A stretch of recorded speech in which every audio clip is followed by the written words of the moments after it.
लोग के दर्द को समझे, हम लोग के बीच में महादेव को उतारे, अपने महादेव को हम लोग के बीच दे दिए। पर हम लोग क्या उनके दर्द को समझे? नहीं समझे, क्योंकि साहब का दर्द यही था अंतिम समय तक कि भीड़ तो बहुत इकट्ठा हो गया, पर शीश से कोई नहीं दिख रहा। क्यों? अगर हम लोग सच में शीश बनते तो क्या साहब के नजर में नहीं रहते? साहब के नजर में रहते ना, तो कहाँ कहीं ना कहीं हम लोगों में चूक हो रहा है। हम लोग सोच रहे महादेव का काम कर रहे हैं, पर महादेव का काम कर नहीं पा रहे, उस दर्द को समझ नहीं पा रहे जो साहब का दर्द था महादेव के प्रति। उनका भी परिवार था, पर हम लोग का परिवार बीच में आ जाता है और महादेव हवा हो जाते हैं। कहीं अगर आ जाता है परिवार का लोग तो हम लोग महादेव को ही भूल जाते हैं। क्या अगर आपके घर में कुछ होता है परिवार में तो आप महादेव का काम भी है तो क्या आप छोड़ के जाते हैं महादेव का काम करने? ये बताइए।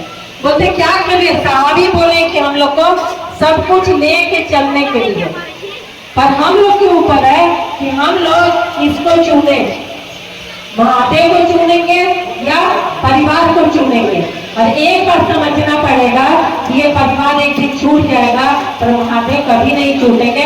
पर कब? जब हम उनसे रिश्ता बनाएंगे तब।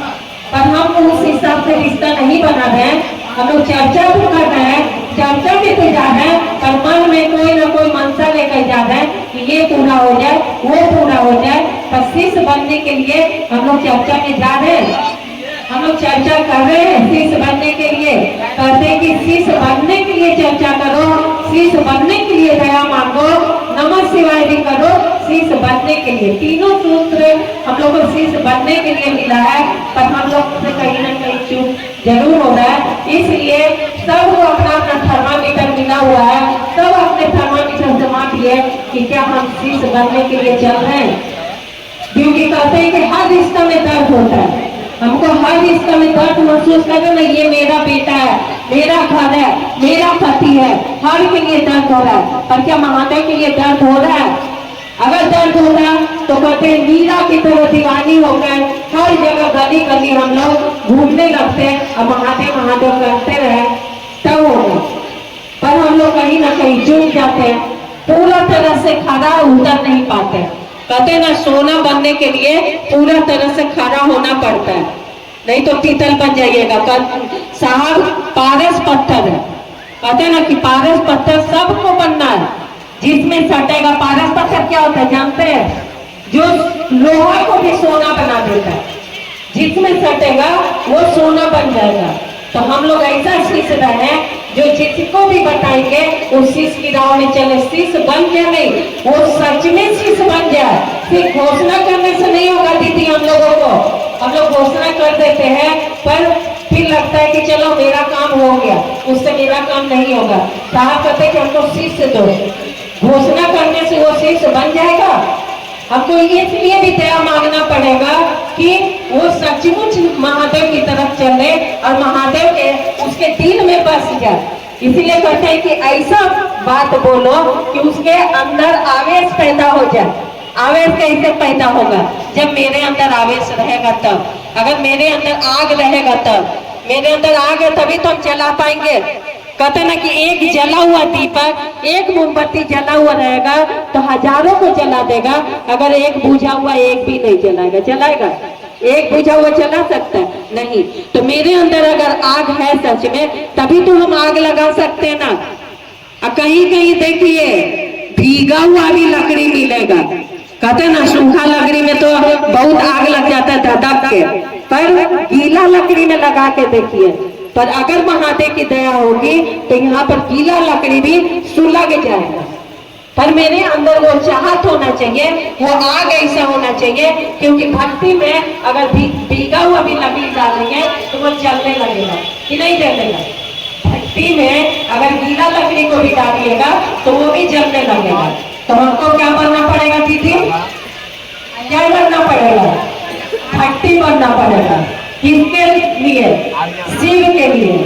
हमारे अंदर शिव का आग ऐसा भर है कि कोई भी उसे बच के नहीं जाने का।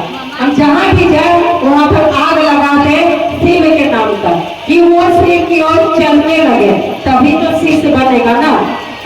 आज एक शिष्य क्यों, आज हर जगह जाए तो आग लगाते हुए चले जाए, क्योंकि अगर एक आग का चिंगारी भी रहता है ना तो देखिएगा कि आग लगा देता है। एक आग का चिंगारी भी रहेगा तो हर जगह आग लगाते हुए चला जाएगा। तो आज हम ऐसा आग बने कि हर जगह महादेव के नाम का आग फुलगाते हुए चले जाए, तब साहब को सुकून है। साहब इस धरती पे आते महादेव का शिष्य बनाने के लिए, महादेव से कहते थे, हमेशा साहब कहते थे कि मैं शिव का शिष्य बनाने आया हूँ और बना कर जाऊंगा। और अगर साहब चले गए हैं तो कहीं ना कहीं शिष्य बना कर गए हैं, और हम लोगों को वो आग को जलाए रखना है, उस मसाल को जलाए रखना है। तो हम लोग करेंगे ना उस काम को।